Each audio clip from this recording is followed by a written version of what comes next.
Hello students, कैसे हैं आप सब लोग। आई होप आप लोग अच्छे होंगे, अच्छे से पढ़ाई कर रहे होंगे और पेपर टाइम चल रहा है, बढ़िया से पढ़ाई कर रहे होंगे। और हम इस वीडियो में करने वाले हैं मैट्रिसेस के मोस्ट एक्सपेक्टेड क्वेश्चन, जिस पे क्वेश्चन बनते हैं एक्चुअल में। ठीक है, तो चलिए स्टार्ट करते हैं और देखते हैं हमने पहला क्वेश्चन क्या है। तो यहाँ पे फर्स्ट क्वेश्चन है, बोला कंस्ट्रक्ट करो एक मैट्रिक्स 3x2 और यहाँ पे एलिमेंट के बारे में दे रखा है AIJ कुछ दे रखा है आपको। तो आपको ये समझना है कि कंस्ट्रक्ट करने का मतलब क्या है। तो मैट्रिक्स को कंस्ट्रक्ट करने का मतलब उसके अंदर उसके एलिमेंट चाहिए आपको। अगर तुमसे कोई बोले 2x2 मैट्रिक्स बनाओ, तो 2x2 का मतलब है टोटल 4 एलिमेंट्स होंगे, जिसमें 2 रो होंगे 2 कॉलम होंगे। अब 2 रो और 2 कॉलम का मतलब है 2 रो हो गए 2 कॉलम, 4 एलिमेंट्स। तो पहला एलिमेंट क्या होता है A11, क्योंकि फर्स्ट रो फर्स्ट कॉलम। फिर ये क्या है, फर्स्ट रो सेकंड कॉलम, ऐसे लिखते हैं। फिर क्या लिखेंगे, second row first column, second row second column. यानी कभी भी कोई मैट्रिक्स हमें कंस्ट्रक्ट करनी है तो पहले उसके हमें एलिमेंट लेने हैं। अब ये एलिमेंट कैसे आते हैं, जो ये रिलेशन दिया जाता है। समझ में आ गया। तो कैसे करना है, यानी पहले उसके एलिमेंट लिखना है, फिर उस जो एलिमेंट की वैल्यू आएगी वो यहां पुट कर दोगे, वो तुम्हारा आंसर हो जाएगा। चलिए अब ये देखते हैं कि ये क्वेश्चन कैसे सॉल्व करना है आपको। अब देखो इस क्वेश्चन में क्या लिखा है, construct 3x2 matrix whose elements represented by this. अब एलिमेंट हमारे पास क्या है, AIJ इक्वल टू 1/2, ये मॉड है आपका I-3J। ठीक है, अब आपको अगर 3x2 मैट्रिक्स बनाना है, 3x2 का मतलब है 3 जिसमें रो होंगे और 2 कॉलम होंगे। यानी कि इस तरीके से 3 रो होंगे, 1 2 3 और 2 कॉलम होंगे, कुछ इस तरीके से, मतलब 3 रो और 2 वर्टिकल यानी 2 कॉलम। तो इनमें एलिमेंट्स क्या होंगे, सोच के देखो। तो क्या ये पहली रो का एलिमेंट A11, पहली रो का सेकंड कॉलम A12, इधर क्या आएगा A21 A22, फिर इधर क्या आएगा A31 A32, यही तो आएगा। सोच के देखो, अगर मुझे 3x2 मैट्रिक्स बनाना है, कंस्ट्रक्ट करना है 3x2 जिसमें 3 रो हो और 2 कॉलम हो, तो रो, अब ये पहला एलिमेंट है तो फर्स्ट रो फर्स्ट कॉलम, ये फर्स्ट रो सेकंड कॉलम, ये second row first column, second row second column, third row first column, third row second column. ठीक है, अच्छा ये आपको समझ में आ गया। तो बस अब आपको इनकी वैल्यू फाइंड आउट करनी है। वो कहां से आएगा, यहां से। आपको सबसे पहला एलिमेंट A11 चाहिए, तो यहां पे निकाल लेते हैं IJ। तो I को भी 1 रख दिया, J को भी 1 रख दिया, तो A11 मिल जाएगा। चलो पुट करते हैं। तो 1/2 मॉड I की वैल्यू 1 -3 J की वैल्यू 1 मॉड, तो 1/2 1 माइनस का 3, 1/2 माइनस का 2। अब ये मॉड है तो ये प्लस कर देगा 1/2 इंटू 2, तो क्या ये 1 आ जाएगा, बताओ। तो क्या हमारा पहला एलिमेंट 1 आ गया। चलो लिख भी लेते हैं कि भाई ये तो हमारा 1 आ गया। ऐसे अब आपको A12 निकालना है, A12 यानी अब आपको I को 1 रखना है, J को 2 रखना है। तो 1/2 मॉड I को 1 रखना है, 3 इंटू J को 2 रखना है, तो 1/2 मॉड 1 माइनस 6, तो 1/2 मॉड में आपका -5, तो ये आ जाएगा 5/2। कितना आ जाएगा, 5/2। तो A12 हो गया 5/2। ठीक है, फिर आ जाएंगे हम A11 आ गया, A12 आ गया, फिर क्या चाहिए आपको A21, A21। ठीक है, अब A21 मतलब I को 2 रखना है, J को 1 रखना है, I को 2 J को 1, तो ये 1/2 मॉड I को 2 रखना है, -3 J को 1, तो 1/2 2 माइनस 3, तो 1/2 मॉड में आएगा -1, तो मॉड हो जाएगा प्लस का 1, तो यानी 1/2। तो ये आपका एलिमेंट आ गया 1/2। ठीक है, अब 2 निकालना है, A22, तो 1/2 I को भी 2 रखना है और J को भी 2 रखना है। अब ये थोड़ी कैलकुलेशन कर लें, 2 माइनस 6 माइनस का 4, तो 1/2 4 का मॉड प्लस 4 हो जाएगा, 2 आ जाएगा। तो ये एलिमेंट हमारा कितना आ गया, 2 आ गया। चलो A31 तो 1/2 मॉड I को 3 रखना है, 3 माइनस 3 इंटू 1, तो 1/2 3 माइनस 3। अब 3 माइनस 3 जीरो हो जाएगा, 0.2 करोगे 0 आएगा, तो ये एलिमेंट आ गया 0। फिर आपका A32 है, तो इस बार 1/2 3, A को 3 रखना है -3 और J को 2 रखना है, तो कितना आएगा, थोड़ा माइंड में कर ले। 3 माइनस 6, माइनस का 3 आएगा, लेकिन मॉड है +3 करेगा, तो क्या प्लस का 3/2 हो जाएगा। तो फाइनली ये वाला एलिमेंट क्या आ गया, प्लस का 3/2। तो ये मैट्रिक्स हमारी कंस्ट्रक्ट होगी 3 क्रॉस 2, यानी कोई एलिमेंट अगर आपको दिया जाए तो अगर आपको मैट्रिक्स कंस्ट्रक्ट करना है तो सिंपली आप ये एलिमेंट लिया करो और IJ को पुट कर दिया करो। समझ में आ गया? तो इसको नोट कर लो। फाइनली आपको समझ में आ गया ना कि ये क्वेश्चन कैसे करना है आपको, कि आपको पहले एलिमेंट निकालने थे और उसके बाद उस एलिमेंट को हमें पुट कर देना था जो भी ऑर्डर दे रखा है। ठीक है, अब नेक्स्ट हमारा जो क्वेश्चन है वो क्या है देखते हैं।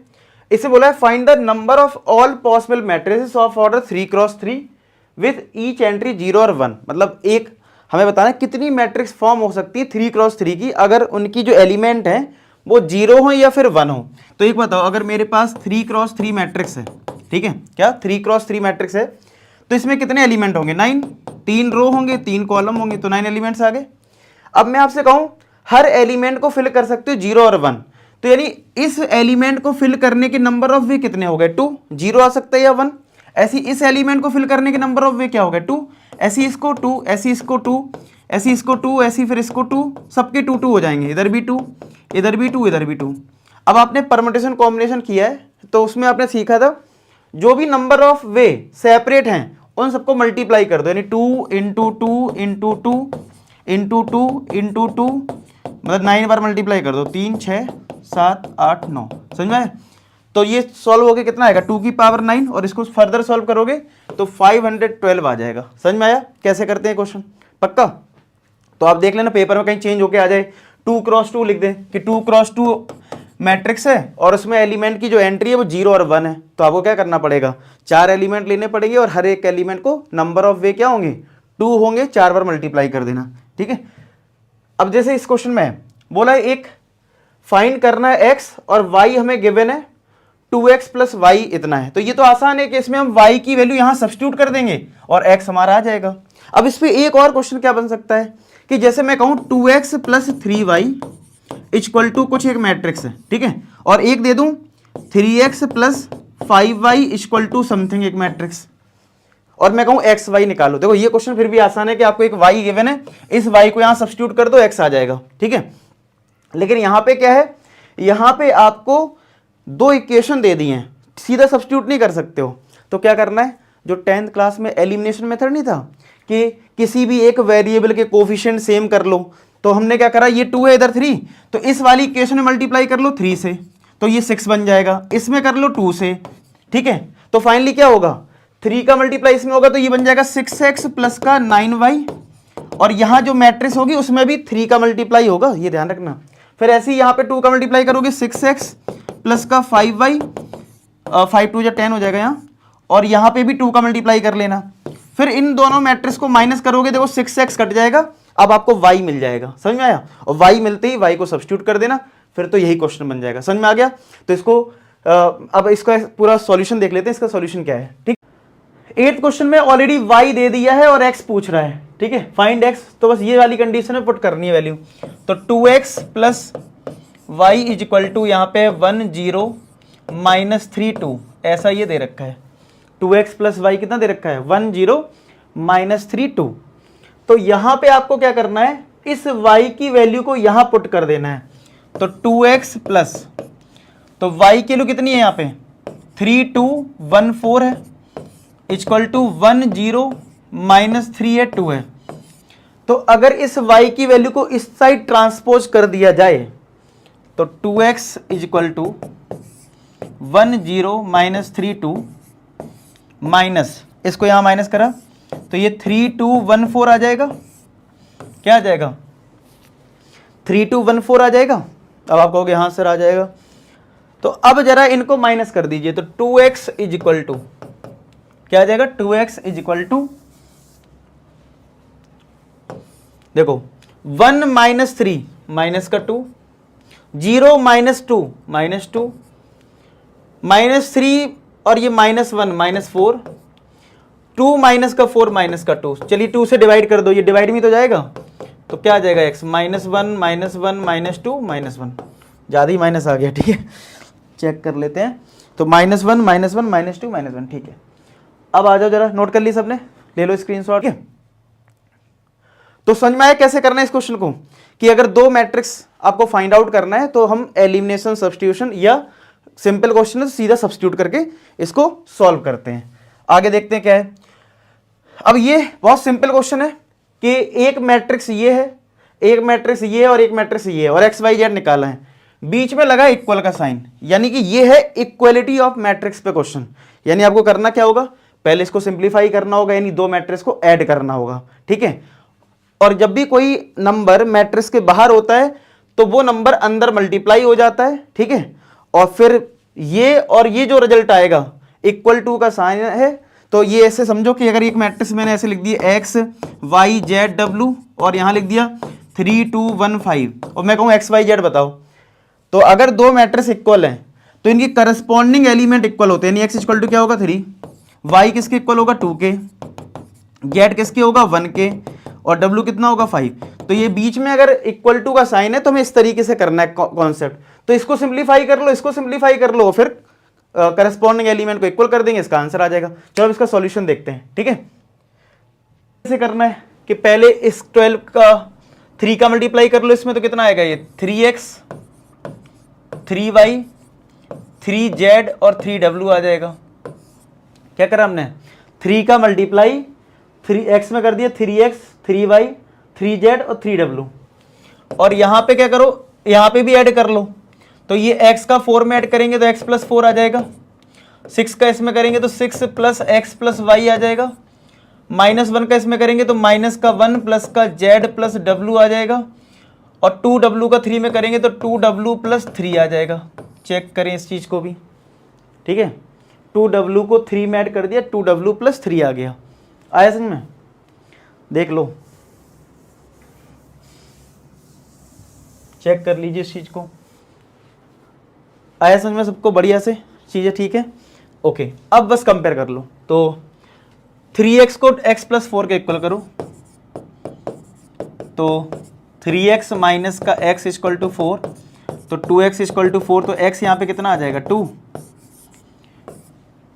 3y को इसके इक्वल कर दो, 3y इक्वल टू है 6 प्लस x प्लस y, तो x की वैल्यू कितनी यहाँ पे 2 है, तो 6 प्लस 2 प्लस y और ये 3y है, y को यहाँ माइनस कर लो, 3y माइनस का y इक्वल टू 6 प्लस 2 कितना होता है 8, 2y इक्वल टू 8, तो y कितना आएगा, y 4 आ जाएगा।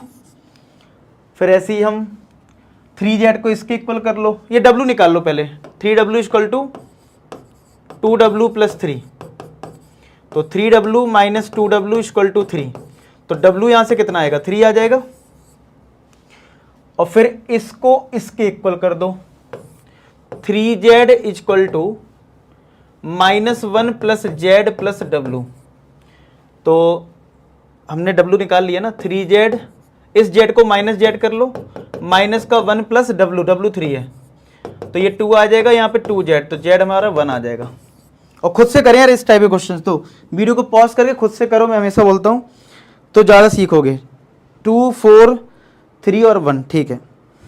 तो फाइनली समझ में आ गया होगा कि एक्स वाई जेड कैसे निकालना है। तो इस पे एनसीईआरटी बहुत क्वेश्चन दे रखे, बहुत टाइम वेस्ट हो जाएगा, तो मैंने आपको एक बता दिया और आपका कॉन्सेप्ट उम्मीद करता हूँ समझ में आ गया होगा, ठीक है। अच्छा, मैट्रिसेस पे थोड़ी और प्रैक्टिस कर लेना, जिससे कि ये चैप्टर आपका पूरे अच्छे से क्लियर हो जाए। कि आपके लिए मैंने एक PYQ बनाया था, 22 मिनट्स का वीडियो है, ठीक है, इसकी लिंक डिस्क्रिप्शन में डाल दूंगा, तो ये आपको और एक्स्ट्रा करना है फॉर एक्स्ट्रा प्रैक्टिस, ठीक है। मैंने इस बात का ध्यान रखा, जो क्वेश्चन इसमें कवर है वो मैंने इसमें नहीं लिए हैं, जिससे टाइम वेस्ट ना हो, कम टाइम में ये वीडियो कवर हो और कम टाइम में ये भी रिवाइज हो जाए आपका, ठीक है। और टेलीग्राम ज्वाइन कर लेना फॉर अपडेट्स, जो भी एग्जाम से रिलेटेड आएगी वो मैं बताता रहूंगा, ठीक है। तो ये वीडियो आपको जरूर देख लेना है। अब देखो नेक्स्ट क्वेश्चन देखो क्या है, कि आपको एक ए मैट्रिक्स गिवन है, एक आइडेंटिटी मैट्रिक्स गिवन है, कभी कभी हो सकता है ये ना भी दिया जाए, तो आपको खुद से बनाना है, ठीक है। कि डायगोनल एलिमेंट क्या होते हैं 1 1, बाकी 0 कर देते हैं ना, अगर 2 क्रॉस 2 मैट्रिक्स है। इसमें कंडीशन हमारे पास है ए स्क्वायर इक्वल टू के ए माइनस का 2i, तो देखो यहां पे भी इक्वल टू लगा है, तो आपको पहले क्या करना है, ए स्क्वायर निकाल लेना है, यानी ए का मल्टीप्लाई ए में। ए स्क्वायर कैसे आता है, ए स्क्वायर आता है ए का मल्टीप्लाई ए से, ए स्क्वायर निकाल लो, इधर ए पुट कर दो, इधर आइडेंटिटी मैट्रिक्स पुट कर दो, सिंप्लीफाई कर लो, इक्वल टू है तो क्या होगा, करस्पॉन्डिंग एलिमेंट इक्वल कर देना, उससे आपका आंसर आ जाएगा, के मिल जाएगा। चलो अब इसका सॉल्यूशन देखते हैं। आपको देखो पहले ए स्क्वायर निकालना है, फिर के की वैल्यू फाइंड आउट करनी है कंपेयर करके। तो चलो सबसे पहले ए स्क्वायर निकाल लेते हैं। ए स्क्वायर कैसे आएगा, ए का मल्टीप्लाई ए से करके तो 3 माइनस 2 है, 4 माइनस 2 है, फिर इसका मल्टीप्लाई 3 माइनस 2 4 माइनस 2 में ही करना है, ठीक है। 3 माइनस 2 4 माइनस 2, 3 माइनस 2 4 माइनस 2 का मल्टीप्लाई इसी सेम में करना है। तो ये कितना आ जाएगा, देखो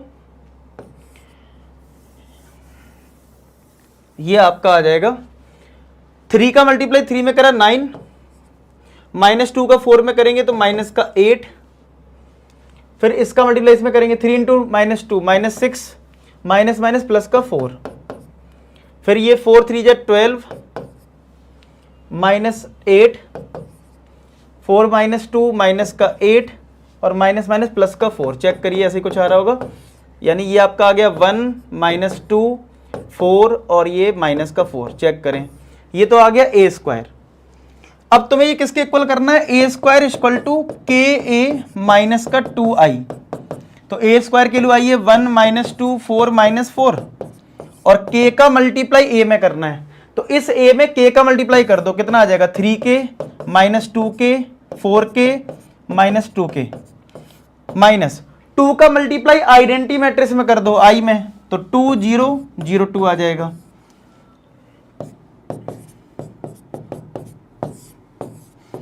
अब ये सबस्ट्रेट कर लो 3k माइनस 2 माइनस 2k, ये तो 0 है तो माइनस का 2k, ये 4k आएगा और ये माइनस 2k माइनस का 2 आएगा। अब कंपेयर कर लो और इससे आंसर आ जाएगा।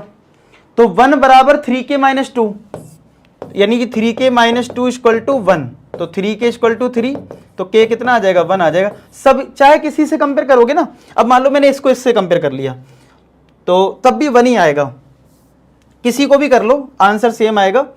तो माइनस 4 इक्वल टू माइनस का 2k माइनस का 2, तो ये इधर गया माइनस का 2 आएगा। तो देखो यहाँ से भी k कितना आ रहा है 1 आ रहा है, तो सबसे ही k की वैल्यू 1 आएगी, तो ये 1 हमारा इस क्वेश्चन का आंसर हो जाएगा। ठीक है, तो समझ में आ गया।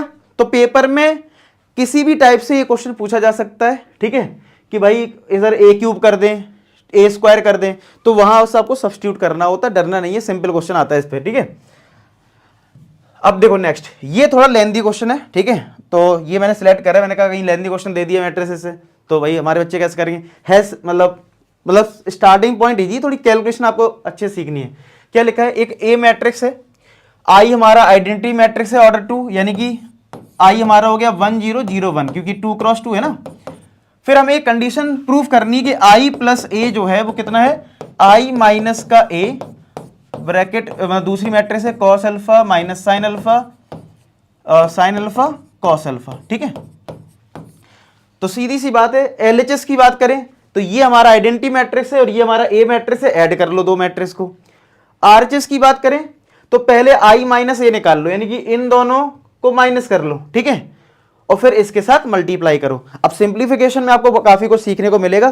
तो चलिए इस वीडियो का सॉल्यूशन देखते हैं। क्वेश्चन आप ये ध्यान रखो, स्कूल टेस्ट होगा या बोर्ड एग्जाम होगा, लॉन्ग आंसर क्वेश्चन है, इसको अच्छे से समझ लेना। लॉन्ग आंसर मतलब अभी तक जो क्वेश्चन किए हैं तो इनमें से सबसे बेस्ट मतलब कह सकते हैं ये क्वेश्चन है जिसमें लॉन्ग आंसर क्वेश्चन पूछा जा सकता है आपसे। ठीक है, तो इसको मैं स्क्रीन में ले लेता हूं।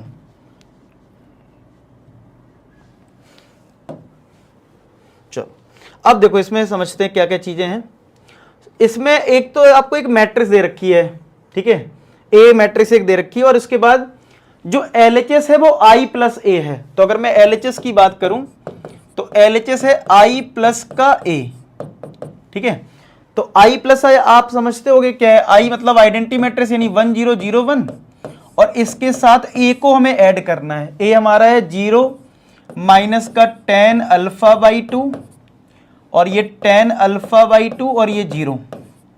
ठीक है, तो अगर ऐड कर लेंगे तो ये हमारा कितना रिजल्ट आ जाएगा, ये आ जाएगा 1 प्लस 0, ये 1 हुआ, 0 माइनस यानी माइनस का tan अल्फा बाई 2 हो गया, और 0 प्लस ये tan अल्फा बाई 2 और 1 प्लस 0 यानी 1, तो यानी ये आ गया एलएचएस ये है। अब आरएचएस को भी इसके बराबर हमें लाना है। ठीक है, तो अगर मैं यहाँ पे आरएचएस लूँ तो आरएचएस में मेरे पास है, पहले तो है आई माइनस का ए है, और फिर मल्टीप्लाई में है कॉस अल्फा माइनस का साइन अल्फा कॉस अल्फा। तो चलो i माइनस ए कैसे निकलेगा, i को a में माइनस करके, जैसे यहां पे ऐड करा ना तो यहां माइनस करना है, तो मैं साइड में कर लेता हूं फिर इसमें लिख दूंगा। देखो मुझे i माइनस ए करना है, यानी 1 0 0 1 में से माइनस करना है किसको, इस a को। तो 0 माइनस का tan अल्फा बाई 2 और ये tan अल्फा बाई 2 0। तो आप इसी को देख के जरा कर लो, यहां पे कितना आएगा i माइनस 0, तो 1 माइनस 0 कितना होगा, ये आ जाएगा 1। 0 और ये माइनस क्या हो जाएगा प्लस, यानी प्लस का tan अल्फा बाई 2 यहां 0 माइनस tan अल्फा बाई 2 यानी माइनस का tan अल्फा बाई 2 आएगा, और 1 माइनस 0 1 आएगा, तो लास्ट एलिमेंट 1 आ गया। तो फाइनली ये आ गया, और यहां पे है कॉस अल्फा माइनस का साइन अल्फा कॉस अल्फा। ठीक है, अब क्या करो, मल्टीप्लाई करते हैं, वैसे ही करते हैं मल्टीप्लाई। पहला रो पहला कॉलम में मल्टीप्लाई करेंगे, तो 1 का मल्टीप्लाई कॉस अल्फा में आएगा, तो cos alpha plus tan alpha by 2 का साइन अल्फा में मल्टीप्लाई हो जाएगा, तो tan alpha by 2 sine alpha. ठीक है, फिर इस रो का इस कॉलम में, तो 1 का मल्टीप्लाई माइनस साइन अल्फा में, तो माइनस का sine alpha, tan alpha by 2 का कॉस अल्फा कॉस अल्फा में हो जाएगा, तो tan alpha by 2 cos alpha, ये आ गया। फिर हम सेकेंड रो का फर्स्ट कॉलम में करेंगे, तो माइनस का tan alpha by 2 cos alpha, minus का tan alpha by 2 cos alpha आएगा, प्लस 1 का मल्टीप्लाई साइन अल्फा में हो जाएगा। फिर इसका मल्टीप्लाई इसमें करेंगे, तो माइनस का tan अल्फा बाई 2, देखो ये इसमें जब जाएगा तो ये माइनस और ये माइनस क्या हो जाएगा प्लस, और tan alpha by 2 sine alpha, और 1 का मल्टीप्लाई इसमें होगा तो ये कॉस अल्फा आएगा। ठीक है, समझ में आया इतना। अब क्या करो, सिंप्लीफाई करने के लिए जहां जहां tan है ना, तो tan थीटा होता है sine theta upon cos theta, तो हम ये करेंगे, tan को लिखेंगे sine theta upon cos theta.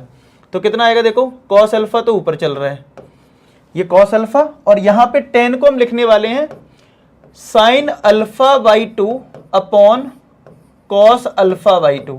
ठीक है, ये चीज इसमें लिखनी है हम लोगों को, और थोड़ी ध्यान से कैलकुलेशन करेंगे। और फिर ये साइन अल्फा तो आपका है ही मल्टीप्लाई में। ठीक है, ये टर्म आ गया।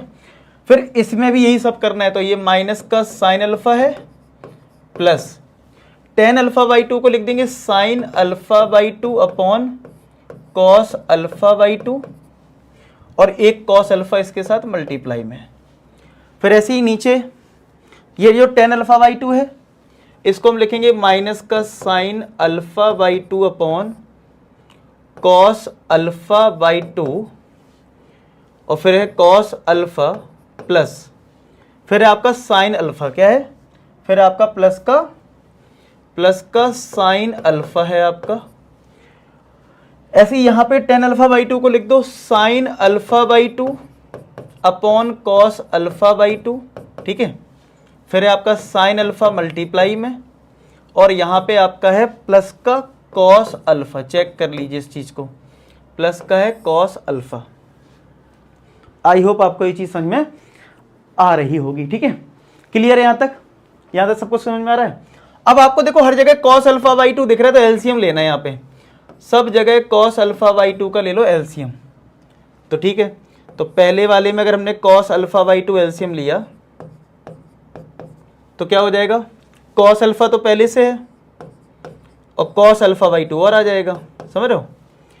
और फिर ये साइन अल्फा बाई 2 है और साइन अल्फा है, साइन अल्फा बाई 2 जैसा है वैसे लिखा रहने, तो बस एलसीएम लेना है।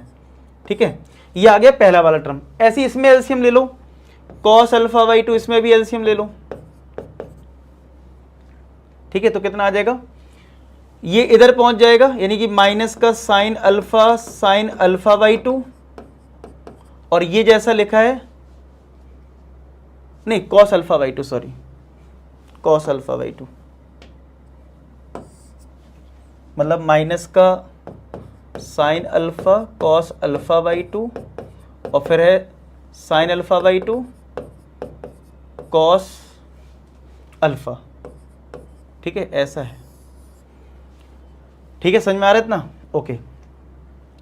अब यहां पे देखो इधर भी कॉस अल्फा बाई 2 कॉमन लो, मतलब एलसीएम लो, सॉरी, तो यहां पे आ जाएगा माइनस का sine alpha by 2 cos alpha plus sine alpha cos alpha by 2।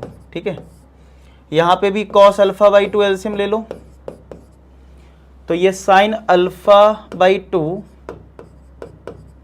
Sine alpha cos alpha और फिर कॉस अल्फा बाई 2 आ जाएगा, कॉस अल्फा अपॉन 2। ओहो ये क्या हुआ, ठीक है, कॉस अल्फा अपॉन 2। चेक करो जरा, चेक कर लीजिए, कुछ ऐसा रिजल्ट आ जाएगा। ठीक है, चेक कर लो, इतना आ गया सबको समझ में। अब ध्यान से देखोगे तो कुछ फॉर्मूले बन रहे हैं। देखो, cos A cos B plus sign A sine B, cos A minus B का फॉर्मूला। तो क्या ये सीधा cos alpha minus alpha by 2 आ जाएगा कि नहीं आ जाएगा? और नीचे क्या है, कॉस अल्फा बाई 2 है नीचे। इसको ध्यान से देखो, sign A cos B cos A sine B, लेकिन एक प्रॉब्लम है, माइनस की प्रॉब्लम है। ये माइनस में है और ये प्लस में, उल्टा है यहाँ पे। अगर ये प्लस हो जाए और ये माइनस, तो क्या ये साइन ए माइनस बी का फॉर्मूला बन जाएगा? तो चलो मैंने माइनस कॉमन ले लिया और ये बना दिया साइन ए माइनस बी का फॉर्मूला। और नीचे क्या है, कॉस अल्फा बाई 2 है। अब देखो इसको, देखो ये सही है, sign A cos B minus cos A sine B. आप थोड़ा ए को समझो अल्फा और बी को अल्फा बाई 2 सोचो, ए को अल्फा और बी को बी अल्फा बाई 2 सोचो। इसमें मैंने माइनस क्यों कॉमन लिया? क्योंकि देखो ए वाला एंगल इधर है और बी वाला एंगल इधर है, और इसमें लगा है माइनस, जबकि साइन ए माइनस बी के फॉर्मूले में क्या होता है, sign A cos B minus cos A sine B होता है। नहीं, यहां पे माइनस होता है, उल्टा लिखा था, इसलिए माइनस कॉमन ले लिया, फिर वो साइन ए माइनस बी बन गया। ये सही है, देखो साइन ए, ये ए है, ये बी है, ये बी है और ये ए है, तो ये सीधा हो जाएगा साइन ए माइनस बी, यानी alpha minus alpha by 2 upon cos alpha by 2। ये देखो, cos A cos B plus sign A sine B, ये कॉस ए माइनस बी का फॉर्मूला है, तो cos alpha minus alpha upon 2, और अपॉन में तो है ही कॉस अल्फा अपॉन 2। ठीक है, अब मैं इस वाले पार्ट को इधर थोड़ा आरएचएस को इरेज कर देता हूं, तो देखो कितना आ गया हमारा। अल्फा में अगर अल्फा बाई 2 माइनस होगा तो क्या वो कॉस अल्फा बाई 2 आएगा, और डिवाइड में तो है ही पहले से कॉस अल्फा बाई 2, सब में अब वही सब आएगा, माइनस ये साइन अल्फा बाई 2 आएगा, नीचे हमारा कॉस अल्फा बाई 2 है, ये साइन अल्फा बाई 2 आएगा, नीचे हमारा कॉस अल्फा बाई 2 है, फिर वो कॉस अल्फा बाई 2 आएगा और नीचे हमारा कॉस अल्फा बाई 2 है। ठीक है, तो देखो कॉस से कॉस कट के 1 आ जाएगा, साइन अपॉन कॉस क्या होगा, टेन अल्फा बाई 2, ये साइन अपॉन कॉस क्या आएगा, टेन अल्फा बाई 2, और कॉस से कॉस कट के क्या आ जाएगा 1। तो देखो क्या ये एलएचएस के बराबर आ गया, बस हो गया प्रूफ। ठीक है, तो समझ में आया कैसे करना है। तो ये एक स्टैंडर्ड क्वेश्चन है, मैं इसमें एक आपसे रिक्वेस्ट करूंगा, हो सकता है आपने वीडियो सॉल्यूशन देख के लिख लिया हो सारा, वीडियो को पॉज करो, एक बार खुद से सॉल्व कर लो। ठीक है, मतलब कैलकुलेशन आपकी सही है कि नहीं है, क्योंकि कई बार क्या जो अच्छे क्वेश्चन होते हैं उनकी हम कैलकुलेशन नहीं करते हैं, पता चले पेपर में वही आ गया, तो आप जरूर कर लें इसको। ठीक है, अब ये क्वेश्चन है, ये हमारा वर्ड प्रॉब्लम है। पहले हमें इक्वेशन मतलब बनानी पड़ेगी और फिर इसको मैट्रिक्स फॉर्म में रिप्रेजेंट करना होगा, और उसके बाद हमें इसको सॉल्व करना होगा। तो क्वेश्चन को अच्छे से पढ़ना है, फिर से मैं कहूंगा वीडियो पॉज करो, पहले खुद से इक्वेशन बनाओ, क्योंकि ये इक्वेशन जो होती है वो 8th 9th लेवल की होती है। मतलब क्वेश्चन तो वही है, बस इसको मैट्रिक्स फॉर्म से सॉल्व करना है, मतलब सॉल्व भी नहीं करना है, सिर्फ मैट्रिक्स फॉर्म में लिखना है। तो आपको बेसिकली पहले कोशिश कर लीजिए इक्वेशन खुद से बना पा रहे हो कि नहीं बना पा रहे हो, क्योंकि पेपर में कुछ भी आ सकता है। ठीक है, तो आपको पहले समझो कि क्या क्या गिवन है, किस तरीके से आप मैट्रिक्स से इसको कर सकते हो। ठीक है, इनमें एक ट्रस्ट फंड है जिसके पास 30,000 है, that must be invested to different type of bond. First bond पे 5% interest per year, second bond पे 7% interest per year using matrix multiplication. Determine how to divide 30,000 among two types of bond if trust fund must obtain an annual interest of इतने rupees and इतने rupees. ठीक है, ऐसा तुमसे इस question में बोल रहा है। तो देखो तुम्हें क्या करना है इस क्वेश्चन में, अगर मैं बात करूं तो भाई सबसे पहले तो एक चीज समझो। ठीक है, सबसे पहले क्या चीज समझो कि तुम्हारे पास 2 टाइप की बॉन्ड है। तो लेट कर लिया अगर मैंने, let first type of bond, let first type of bond be x, तो सेकेंड टाइप ऑफ बॉन्ड क्या होगा, सीधी सी बात है, वो 30,000 माइनस एक्स हो जाएगा। कितना हो जाएगा? 30,000 माइनस एक्स। भाई अगर एक एक्स है तो एक क्या होगा? 30,000 माइनस एक्स होगा। भाई बचपन में 10th क्लास में नहीं करे क्वेश्चन के 2 नंबर का सम 15 है तो एक एक्स ले लिया, एक 15 माइनस एक्स ले लिया, वैसे ही। अब बोला कि ये मैट्रिक्स से करना है, लिखा ना यूजिंग मैट्रिक्स मल्टीप्लिकेशन। अच्छा, कॉमन सेंस क्या कहता है? अगर मेरे पास 2 अमाउंट हैं तो अगर मुझसे 10th क्लास में ये क्वेश्चन पूछता तो मैं कैसे करता कि पहला बॉन्ड है एक्स, इस पे इंटरेस्ट कितना है? 5% है ना पहले वाले पे, 5/100 प्लस दूसरा अमाउंट हमारा ये 30,000 माइनस एक्स, और इस पे 7% है, और इंटरेस्ट की जो वैल्यू है वो कितनी है? 1800 है, 1800 के बराबर।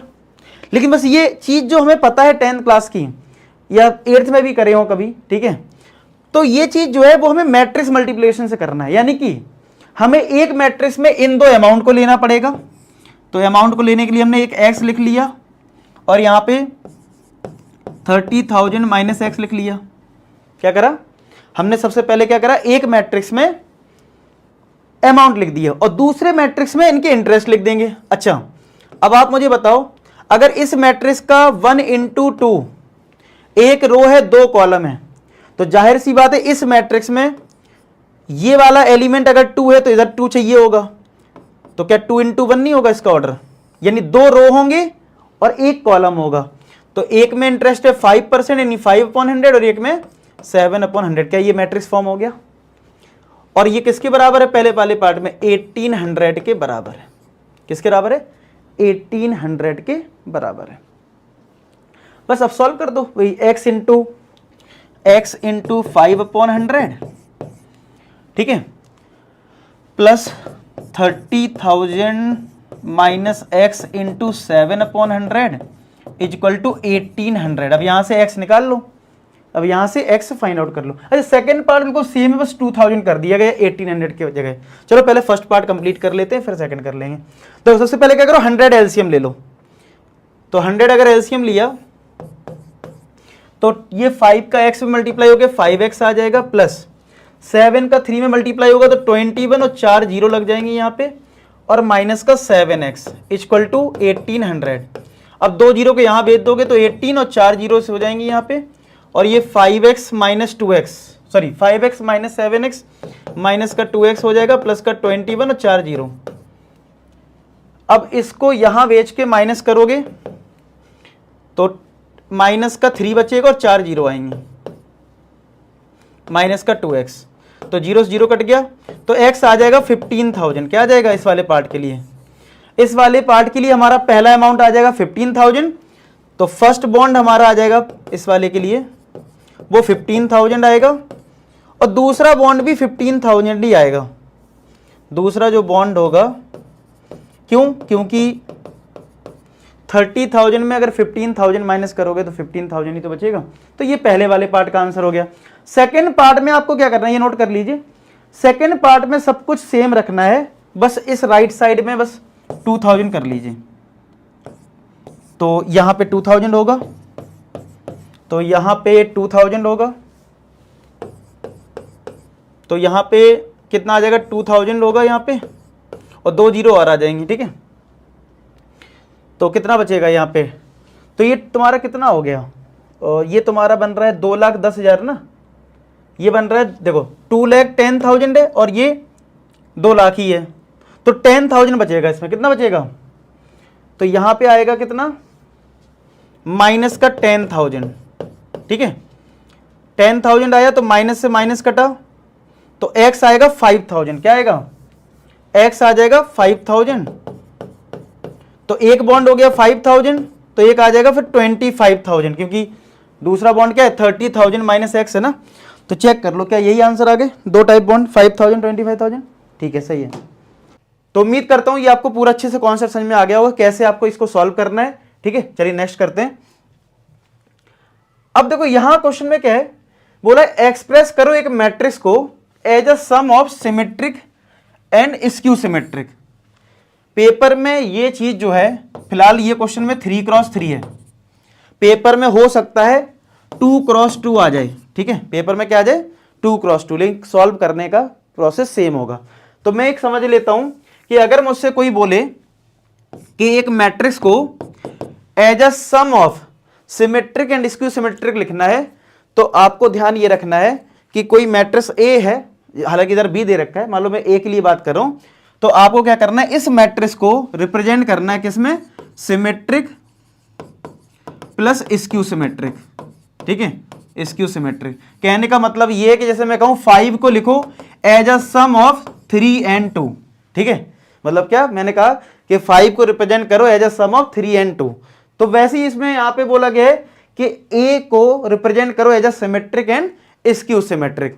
तो आपको ध्यान ये रखना है कि इसका भी एक फॉर्मूला होता है और इसका भी एक फॉर्मूला होता है, बस फॉर्मूला याद रखना है। क्या रखना है, सिर्फ फॉर्मूला याद रखना है और ये क्वेश्चन बहुत आसान हो जाएगा। तो मैं जब ये एक्सप्लेन करूं तो इसका फॉर्मूला नोट कर लेना, अच्छा क्वेश्चन है, आ गया तो फॉर्मूला याद होना चाहिए, ठीक है। चलिए इसका सॉल्यूशन देखते हैं। अब देखो इस क्वेश्चन में क्या है, एक एक्सप्रेस करना, एक मैट्रिक्स बी है as a sum of symmetric and skew सिमेट्रिक्स।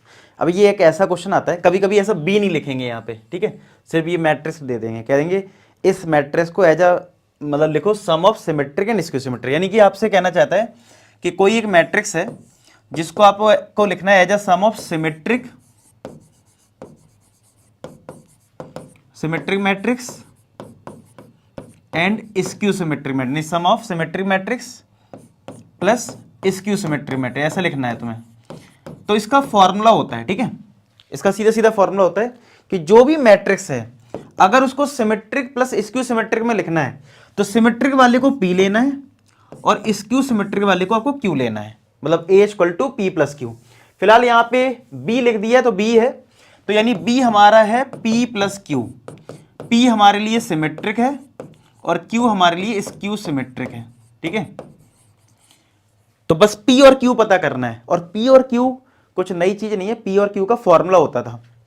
आपने अगर एनसीईआरटी या कभी भी कुछ किया हो पहली बार तो आपने फॉर्मूला पढ़ा था, P equal to 1/2 A plus A transpose होता है, यानी कि सिमेट्रिक मैट्रिक्स जो पी है उसका फॉर्मूला ये होता है, और क्यू यहां पे होता है 1/2 ए माइनस ए का ट्रांसपोज, ठीक है। ये फॉर्मूले आप रिकॉल कर पा रहे हो, नहीं है कोई बात नहीं, आप याद कर लो कि अगर किसी भी क्वेश्चन में कोई मैट्रिक्स को हमें as a sum of symmetric and skew symmetric लिखना है तो जिसमें पी हो जाता है ये और क्यू हो जाता है ये। अब यहां पे क्या है, मैट्रिक्स को ए ना लेके बी ले लिया है, तो इसका मतलब हमारे पी की जो वैल्यू है इसी फॉर्मूले से बस आप ए को बी से रिप्लेस कर दो, यानी बी प्लस बी ट्रांसपोज, और क्यू तुम्हारा हो जाएगा क्या, क्यू हमारा हो जाएगा 1/2 बी माइनस का बी ट्रांसपोज, ठीक है। बस ए को बी से रिप्लेस कर दिया, बस ये सॉल्व कर लेते हैं। तो पी क्या है यहाँ पे, हाफ ऑफ, ब्रैकेट लगा लेते हैं, बी प्लस बी ट्रांसपोज, यानी बी मैट्रिक्स और ऐड करना है उसका ट्रांसपोज, तो बी हमारे लिए ये है, तो मैट्रिक्स लिख लेते हैं। तो 2 - 2 माइनस का 4 -1 3 4 1 माइनस का 2 माइनस का 3, ठीक है, प्लस में क्या है ट्रांसपोज, तो भाई हमें ट्रांसपोज भी करना है। तो ट्रांसपोज में क्या होता है, पहला रो बन जाएगा पहला कॉलम, तो 2 - 2 -4, सेकेंड रो बन जाएगा सेकेंड कॉलम यानी -1 3 4, थर्ड रो बन जाएगा थर्ड कॉलम यानी 1 माइनस का 2 माइनस का 3, ब्रैकेट क्लोज, ठीक है। जिस तरीके से आएगा चेक करो। अब आपको क्या करना है,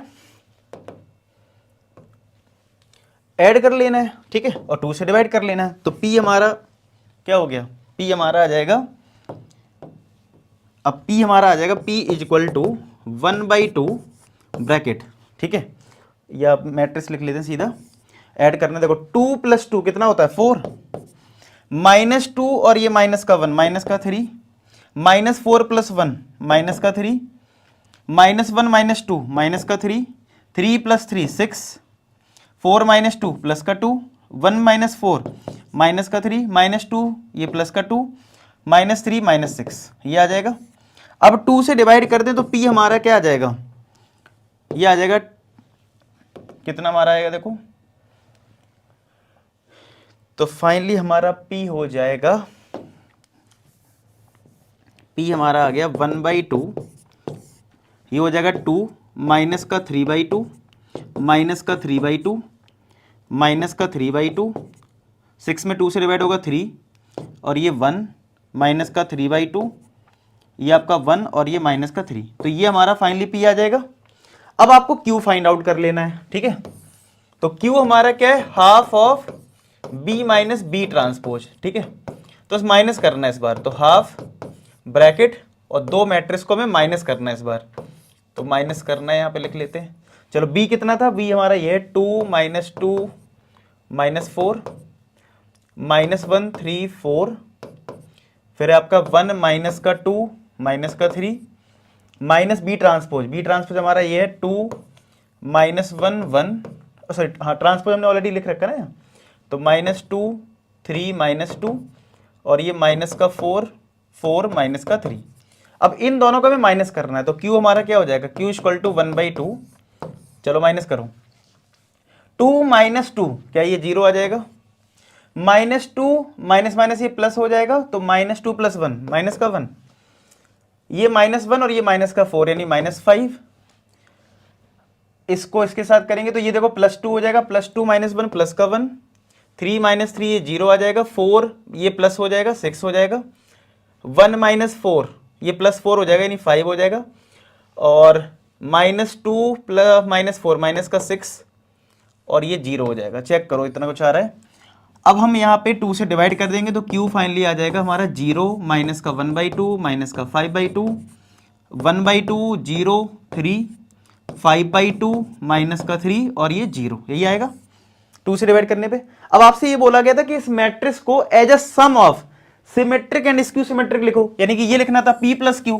तो कुछ नहीं, बस आपको इस मैट्रिक्स को यानी B को आपको अपना answer P plus Q format में देना है, तो P लिख दो और प्लस का, और यहां पे मैंने 2 से डिवाइड कर लिया था तो ये 2 हटा दो भाई, डिवाइड हो चुका है ना, ये 2 से डिवाइड कर लिया ना इधर। अब आप क्या करो, सिंपली P और Q को ऐड करके लिख दो बस, ठीक है, वो आपका आंसर हो जाएगा, ठीक है। तो भाई इसको ऊपर कर देते हैं, बस P Q लिख देते हैं। अच्छा B मैट्रिक्स आप चाहो तो वो जो गिवन है वो लिख देना, मैं तो B लिख देता हूँ फिलहाल, क्योंकि अब मुझे देख नहीं रहा उधर क्या है। P लिख देते हैं, P कितना है 2 माइनस 3/2 माइनस का 3/2 माइनस 3/2 बड़ा 3/2 है, 3 1 माइनस 3/2 1 माइनस 3, ठीक है, प्लस Q हमारा है 0 माइनस का 1/2 माइनस का 5/2 1/2 0 3 5/2 माइनस का 3 0। तो फाइनली हमारी ये B matrix as a sum of symmetric plus skew symmetric हमने लिख दिया। तो बस फॉर्मूला अगर आपको याद है, बस थोड़ा करना पड़ेगा कैलकुलेशन, लेकिन है सिंपल क्वेश्चन, समझ में आ गया। इसको मैं थोड़ा आंसर वेरीफाई कर लूँ, मैंने एनसीईआरटी रख रखा है जिससे कि फाइनली आंसर मैच कर ले, पर चले माइनस प्लस की गलती हो जाए फिर आप लोग परेशान हो, ठीक है। तो 2 minus 3/2 minus 3/2 minus 3/2 3 1 minus 3/2 1 minus 3, फिर को करेक्ट है। 0 माइनस 1/2 माइनस 5/2 1/2 0 3 5/2 माइनस 3 0, अरे क्या बात है, करेक्ट आ गया, ठीक है। अच्छा अगर आपको पेपर में वेरीफाई करना है कि आपका आंसर सही है या नहीं है, तो आप ऐड करके देख लेना इन दो मैट्रिक्स को, ये B के इक्वल ही आ रहा है। अगर B के इक्वल नहीं आ रहा होगा तो पक्का आपने कहीं कैलकुलेशन मिस्टेक की है, ठीक है। तो फिलहाल इसमें वेरीफाई करना नहीं है, सिर्फ आपको ऐसे ही लिखना है, लेकिन मैं आपके लिए बता रहा हूँ, मान लो अगर आपको चेक करना है कि यार हमने सही किया कि नहीं करा, ऐड करके देख लेना, B के इक्वल आना चाहिए, ठीक। क्लियर हो गया क्वेश्चन कैसे करते हैं, तो इसको नोट कर लो। तो समझ में आया कैसे करना है इस क्वेश्चन को पक्का। तो ये क्वेश्चन 2x2 में भी पूछा जा सकता है, तो आप ध्यान रखें कि यार 2x2 में आएगा तो इसी तरीके से करना है। अब अगेन यहां पे जो नेक्स्ट क्वेश्चन है ये एक वर्ड प्रॉब्लम है। अगेन आपको वर्ड प्रॉब्लम में पहले क्या करना है, खुद से इक्वेशन फॉर्म करने की कोशिश करनी है। अगर आपने इक्वेशन फॉर्म कर ली तो फिर उसको मैट्रिक्स फॉर्म में रिप्रेजेंट करना है। काम वही होगा जो हम 8th 9th 10th इन सब क्लासेस में करते हैं। तो पहले अच्छे से रीड करो कि क्या दे रखा है इस क्वेश्चन में, और फिर इसको अप्रोच करो। यहां पे थोड़ा सा इसको मैं इस पे ले लेता हूं,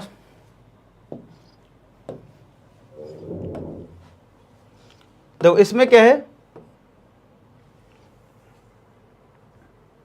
एक मिनट,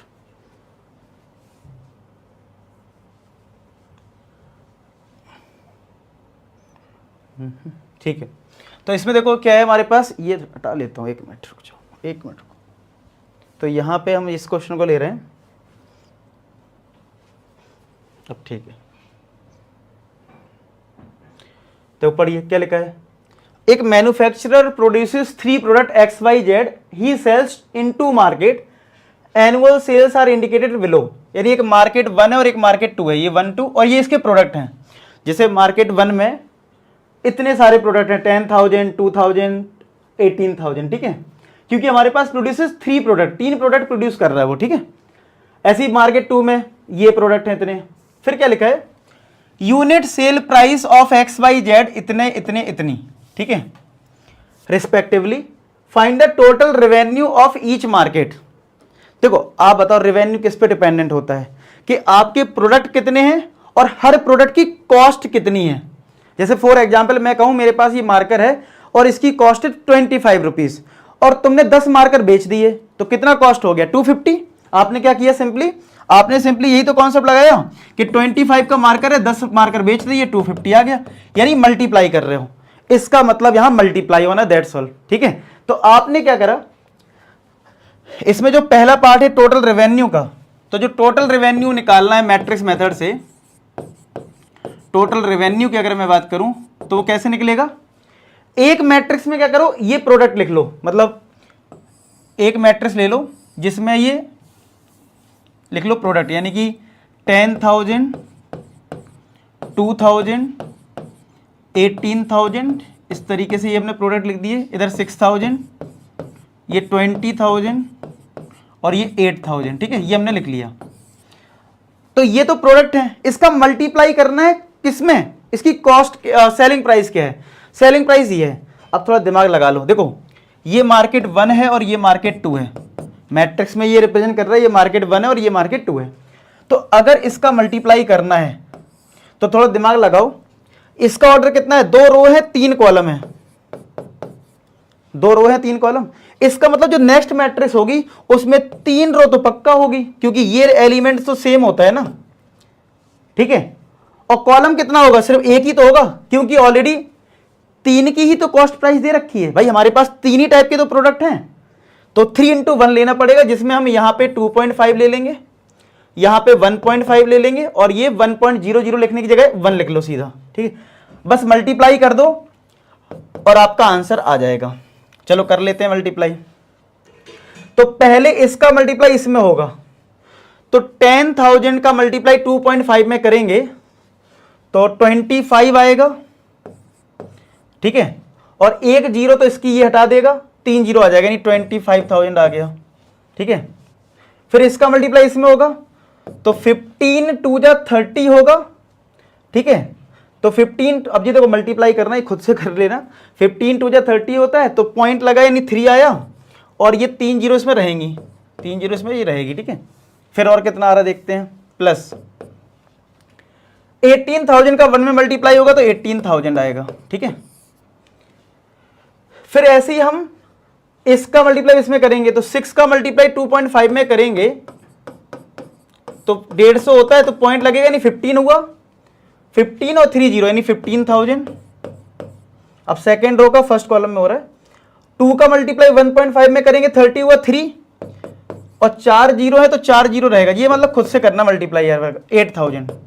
तो जरा ऐड कर लो, ये 8,000 है, ठीक है। तो कितना आएगा देखो, 25 + 3 28, 28 में 18 ऐड करेंगे तो 36 46,000। कितना आ गया, ये मैं ऊपर लिख देता हूं इसका आंसर, इसका हमारा आ गया 46,000 आ गया, और ये कितना आया 15 और 30 45 8 53, क्या ये 53,000 आ गया, जरा चेक कर लें। अच्छा ये मार्केट 1 था, ये मार्केट 2, तो ये मार्केट 1 का टोटल रेवेन्यू है और ये मार्केट 2 का टोटल रेवेन्यू है, तो ये हमें मिल गया। मैं एक बार चेक भी कर लेता हूं, 46,000 रेवेन्यू और 53,000, ठीक है, सही आया है, ठीक है, ये आ गया। तो पहला पार्ट तो हमने कर लिया, टोटल रेवेन्यू तो निकाल लिया। सेकेंड पार्ट में क्या बोला गया, ये तो हमारा फर्स्ट पार्ट हो गया। सेकेंड पार्ट में बोला है जो यूनिट कॉस्ट प्राइस है वो है 2, 1 और 50 पैसा। 50 पैसा है, पैसे में दे रखा है। अच्छा 50 पैसे को अगर रुपीज में कन्वर्ट करोगे तो 100 से डिवाइड करोगे यानी 0.5 आएगा, ठीक है। हमें ग्रॉस प्रॉफिट बताना है। अच्छा देखो प्रॉफिट कैसे निकलता है, पहले इस पे बात करते हैं।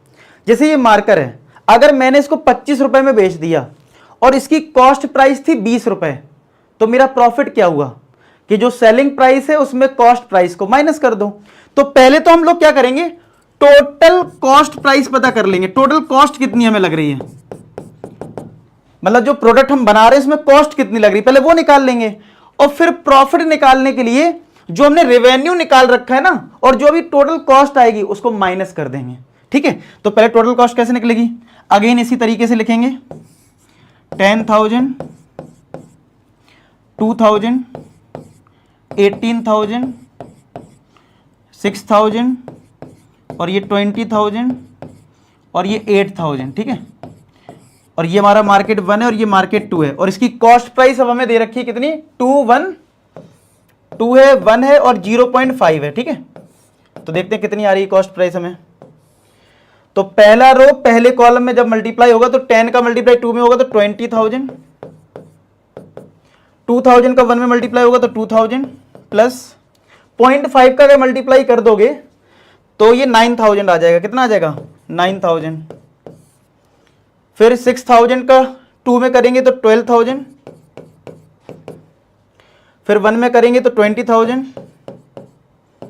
और 8,000 का 0.5 में करेंगे तो 4,000। तो ये कितना आ गया फाइनली हमारा, तो 20 और ये 9, 29 और 2, 29 और 2 कितना होता है 31, तो 31,000 आ गया। ये कितना आएगा 12 प्लस ये कितना है 20 है, तो 20 और 12 हो गया 32,000, 32 और 4 32 आ रहा है ना, 32 और 4 36,000, यही तो आएगा, चेक करें। तो ये हमारा आ गया टोटल कॉस्ट प्राइस, ये था रेवेन्यू। तो अगर मुझे प्रॉफिट बताना है, ग्रॉस प्रॉफिट, ग्रॉस प्रॉफिट के लिए क्या करेंगे, जो पहला वाला मार्केट और दूसरा मार्केट का जो रेवेन्यू था वो लिख लो। तो 46,000, 53,000 में से माइनस कर देंगे किसको, 31,000 और यहां पे 36,000। तो चलो माइनस करते हैं, 46 में 31 जाएगा तो 15,000 आ जाएगा, और 53 में ये जाएगा तो 17, ये 17,000 आ जाएगा। तो ये मार्केट 1 होगा, ये मार्केट 2 होगा, तो ये मार्केट 1 का ग्रॉस प्रॉफिट होगा और ये मार्केट 2 का। एक बार चेक भी कर लेते हैं क्या यही आंसर है, 15 और 17 सही है। तो भाई ये हम इस तरीके से कर लेते हैं, तो मैट्रिक्स मेथड से हम ऐसे करते हैं। ठीक है, समझ में आया क्वेश्चन, क्लियर है। तो याद रखो रेवेन्यू में से कॉस्ट प्राइस को माइनस करोगे तो प्रॉफिट आ जाता है। ठीक है, ये नोट कर लीजिए। तो समझ में आया कि कैसे आप, कितने बच्चे ने ये वीडियो, जो बच्चे कर लेना कंप्लीट वो कमेंट सेक्शन में लिख देना कंप्लीट। क्यों, उससे मुझे पता चलता रहता है कि हाँ बच्चे पढ़ रहे हैं, उनका ये टॉपिक कंप्लीट हो गया है। तो आप इतना अगर आपने कर लिया है, ये चैप्टर भी कर ले रहे हो ऑलमोस्ट, तो आप लोग जरूर कमेंट सेक्शन में कंप्लीट लिख देना, टारगेट कंप्लीट, टारगेट कंप्लीट, क्योंकि आज हमारा टारगेट है ना इस मैट्रिसेस को खत्म करने का। ठीक है, अब यहां पे देखो क्या है, बोला एक मैट्रिक्स बताओ और ये मल्टीप्लाई इक्वल टू ये, और ये एक्स बताना है, ये एक्स।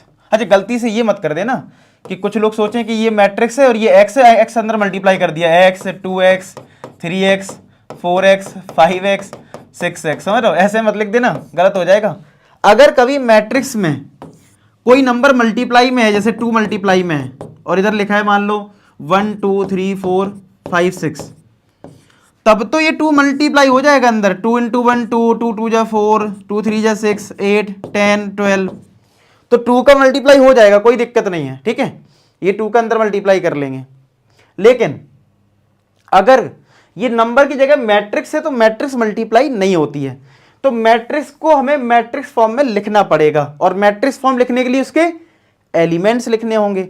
तो पहले तो हमें यह पता करना होगा कि इस मैट्रिक्स का हमारा ऑर्डर क्या है, मतलब कितने ऑर्डर की ये मैट्रिक्स है, पहले हमें यह पता करना होगा, तब जाके हम डिसाइड कर पाएंगे कि ये मैट्रिक्स हम कैसे लिख पाएंगे और क्या इसका आंसर होगा। ठीक है, तो चलिए इसका सॉल्यूशन देखते हैं। Find a matrix x. अब ये एक्स कोई नंबर नहीं है, कुछ लोग सोचते हैं अच्छा 2 का मल्टीप्लाई दे रखा है 1 2 3 7 1 2, तो क्या करते हैं 2 का अंदर मल्टीप्लाई करते हैं, बिल्कुल सही बात है करते हैं। लेकिन ये 2 एक नंबर, कांस्टेंट नंबर नहीं है, एक्स क्या है, एक मैट्रिक्स है, तो इस एक्स का अंदर मल्टीप्लाई नहीं कर सकते। ठीक है, अच्छा जी, तो फिर क्या करें, तो पहले लिख लेते हैं क्या दे रखा है, एक्स ब्रैकेट में है इधर 1 2 3 4 5 6, और यहाँ पे है आपका -7 -8 माइनस का 9, और ये 2 4 6 है, क्या है 2 4 6। तो यार आपको अगर ये मैट्रिक्स है तो कोई ना कोई तो इसका ऑर्डर जरूर होगा, क्या होगा ऑर्डर। तो एक बताओ, अगर ये एक मैट्रिक्स है, मान लेते हैं इसका ऑर्डर है m इंटू एन, भाई कुछ तो ऑर्डर होगा ना, मान लिया m इंटू एन। अच्छा इसका ऑर्डर कितना है, 2 रो है 3 कॉलम है। तो आपको पता है कि ये दोनों मैट्रिक्स तब मल्टीप्लाई होती है जब ये दोनों नंबर बराबर होते हैं। तो यहां से पता लग गया कि n बराबर तो 2 होगा, है कि नहीं। दो मैट्रिक्स मल्टीप्लाई कब होती हैं, जब ये और ये इक्वल होता है, यानी n इक्वल टू क्या होगा, 2 के बराबर होगा। बात समझ में आ रही है। तो n तो हो गया 2 के बराबर। अच्छा जी, और क्या होगा, और आपको पता होता है कि ये जो बच जाता है यानी m इंटू 3 बच गया, ये इसका फाइनल रिजल्ट होता है जो कि आंसर है। और जबकि इसका आंसर क्या है, राइट हैंड साइड में ये भी 2 रो है 3 कॉलम है। तो इसका मतलब हमें जो आंसर मिल रहा है LHS में वो m इंटू 3 है, और RHS में जो आंसर है वो 2 इंटू 3 है। तो क्या ये 2 और ये m बराबर होना चाहिए, तो क्या m की वैल्यू भी 2 आ जाएगी, यस और नो। तो फिर से सुनो ध्यान से बात, मैं फिर से समझा देता हूं। अगर लेट से कि हमने x का ऑर्डर ले लिया m इंटू n, और ये 2 रो है 3 कॉलम है, तो ये एलिमेंट और ये एलिमेंट सेम होना चाहिए मल्टीप्लाई करने में। तो n तो 2 आ गया, और जो सेम होता है वो हट जाता है, जो बचता है वो हमारा आंसर होता है, यानी m इंटू 3 हमारा आंसर है। लेकिन यहां पे तो आंसर 2 इंटू 3 है, तो इसका मतलब m की वैल्यू क्या होगी, 2। इसका मतलब है हमारा जो x का ऑर्डर है, ऑर्डर जो है x का वो कितना है, 2 इंटू 2, यानी 4 एलिमेंट होंगे। कितने एलिमेंट होंगे, 4। तो भाई अगर 4 एलिमेंट है तो हम एज्यूम कर लेते हैं कि हमारी जो कैपिटल X यानी मैट्रिक्स है वो ABCD इस तरीके से है, ठीक है। तो ले लेते हैं ABCD।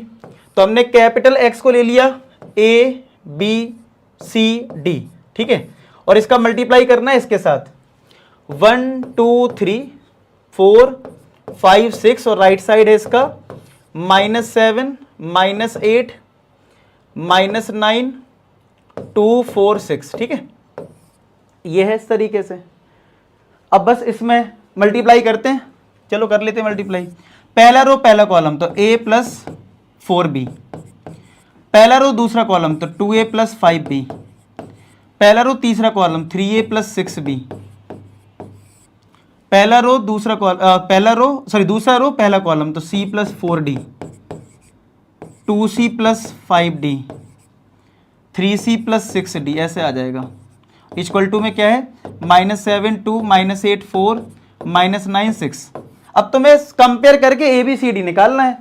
तो ये पहली कंडीशन है a प्लस 4b किसके बराबर, -7 के, और ये दूसरी कंडीशन है 2a प्लस 5b बराबर किसके, -8 के। तो इन दोनों से ही a b निकल जाएगा, तो तीसरे को लेने की कोई जरूरत नहीं है, इन्हीं दोनों से निकाल लो a b की वैल्यू। हमें क्या चाहिए, a b तो चाहिए, ठीक है। इसको मैं इरेज कर देता हूँ, नोट कर लो यहाँ तक, ये चीज़ नोट कर लो, फिर मैं इरेज करता हूँ और यहाँ पे प्रॉपर सॉल्व कर देता हूँ। तो हमें चाहिए सिर्फ क्या है, x चाहिए, और x है ABCD, यानी ABCD की वैल्यू निकालनी है, तो हमें x मिल जाएगा, ठीक है। मतलब हमें चाहिए x में ABCD, ठीक है। तो देखो ये सॉल्व अगर करना है, ये फर्स्ट कंडीशन है और ये सेकंड, अगर तो इसमें 2 से मल्टीप्लाई कर लो जिससे ये 2a बन जाए। तो इस वाली मैट्रिक्स इक्वेशन में 2 से मल्टीप्लाई करा तो 2a प्लस 4 2 जा 8b इक्वल टू माइनस का 14। अब कर दो सब्सट्रैक्ट, तो ये कट गया 2a 2a। अब आप अपने अकॉर्डिंग करिए यहाँ पे कैलकुलेशन, 5 -8 माइनस का 3b, 14 -8 6 होता है, तो b की लो आएगी माइनस का 2, b आ गया माइनस का 2। अब a निकाल लेते हैं, तो a प्लस 4b था हमारे पास माइनस का 7, तो a प्लस 4 मल्टीप्लाई में माइनस का 2 इक्वल टू माइनस का 7, तो a माइनस का 8 इक्वल टू -7, तो a आ गया -7 प्लस 8, यानी a की जो वैल्यू है 1 के बराबर आ गई। तो a 1 है, b -2 है। अब जैसे मैंने इनको सॉल्व करा वैसे ये cd वाली सॉल्व कर लेते हैं। तो c प्लस 4d 2 के बराबर, और 2c plus 5d, 2c plus 5d किसके बराबर, 4 के।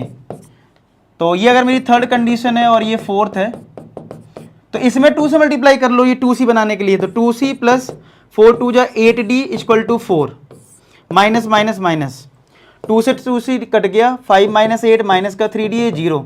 तो क्या d की वैल्यू 0 आ गई, क्या d 0 आ रहा है, ओके। तो c plus 4d equal to 2, तो c plus 4 into 0 equal to 2, तो c कितना आ गया 2। तो इस तरीके से हमें रिजल्ट मिल गया है, चेक कर लें। तो आप बताओ हमारा जो x था वो क्या था, a b c d। तो a हमारा 1 है, b हमारा -2 है, c 2 है और d 0 है। तो ये आंसर आएगा, मैं चेक भी कर ले रहा हूं, ठीक है, 1 -2 2 0। क्लियर है सबको? तो बस इस तरीके से इस क्वेश्चन को हम करते हैं, कंपेयर करना है और ए बी सी डी निकालना है। नोट कर लीजिए, मैं साइड हो जा रहा हूं। और अभी तक वीडियो लाइक नहीं करा तो यार कर देना, ठीक है। चलो,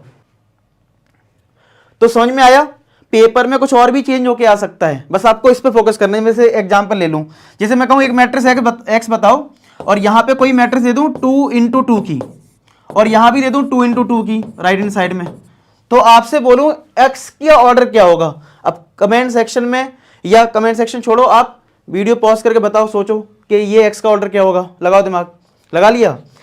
देखो, अगर यहां 2 है तो इसका मतलब ये कुछ भी हो जाए इधर तो इसका कॉलम 2 जरूर होगा, तभी मल्टीप्लाई होगा, ठीक है।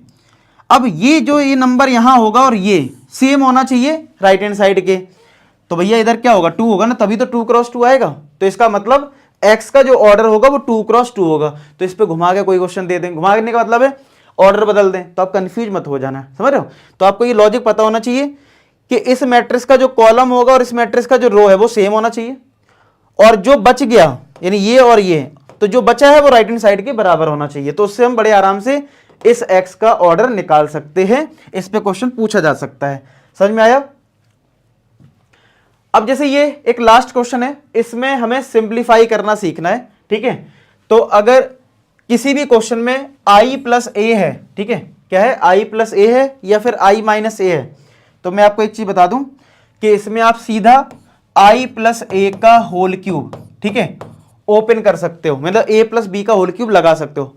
अच्छा, कभी a प्लस बी का होल क्यूब हो तो आप डायरेक्ट ओपन नहीं कर सकते, ठीक है, डायरेक्ट ओपन नहीं कर, क्यों नहीं कर सकते वो भी बताता हूं।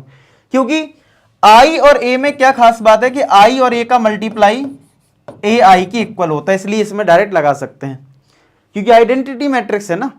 यहां पे जब तक आपको A B is equal to B A नहीं दिया होगा तब तक आप डायरेक्ट फॉर्मूला नहीं लगा सकते हो, ठीक है, इस वाले क्वेश्चन में।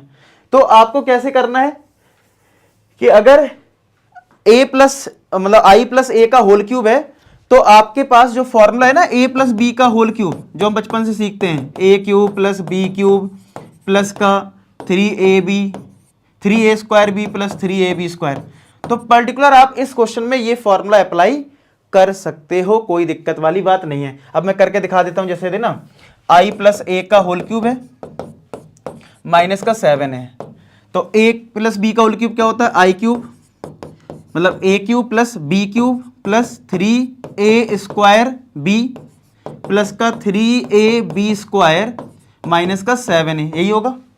अब जो जो मुझे पता है वो लगाते जाते हैं। आइडेंटिटी मैट्रिक्स का चाहे स्क्वायर करना चाहे क्यूब, वो आइडेंटिटी मैट्रिक्स ही रहता है। a क्यूब को a स्क्वायर इंटू ए लिख लो, i स्क्वायर i होता है तो i a लिख दो, 3i a स्क्वायर किसके इक्वल है, a के इक्वल है तो a लिख दो, माइनस का 7 है, ठीक है। जो जो लग सकता था लगा दिया, जैसे मैंने लगाया क्या, i क्यूब जो होता है वो i के इक्वल, i स्क्वायर जो है वो भी i के इक्वल, ठीक है। तो ये अभी मैं 2 यूज कर लिए हैं। अब देखो i प्लस ए स्क्वायर कितना है, a है, तो a इंटू ए हो गया। आइडेंटिटी मैट्रिक्स का मल्टीप्लाई a में करो या a का i में करो, दोनों ही a होते हैं, ठीक है, मतलब आइडेंटिटी मैट्रिक्स हट जाता है।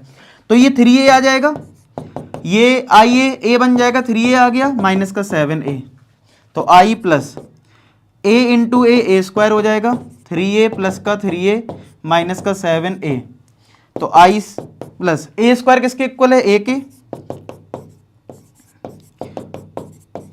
तो कितना आ जाएगा, 3 प्लस 3 6, 6 प्लस 1 7, तो i प्लस 7a माइनस का 7a, तो ये कट गया, आंसर कितना आ गया, i आ गया, सी पार्ट आ गया।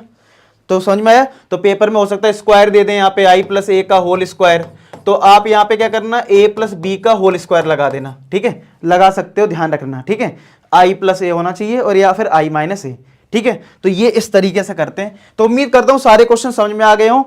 टारगेट लिख देना कंप्लीट अगर तुमने ये वीडियो पूरा देख लिया है, ठीक है, एंड तक, तो जिससे मुझे पता चल जाए कि भाई तुम पढ़ रहे हो अच्छे से, तुमने टारगेट कंप्लीट कर लिया है, ठीक है। उम्मीद करता हूँ वीडियो बहुत अच्छा लगा। कमेंट सेक्शन में इसका फीडबैक बता देना। मिलते हैं नेक्स्ट वीडियो, तो अपना ख्याल रखें, पढ़ाई करते रहें। लास्ट में एक ही बात बोलूंगा कि आप सभी सफल हो। धन्यवाद।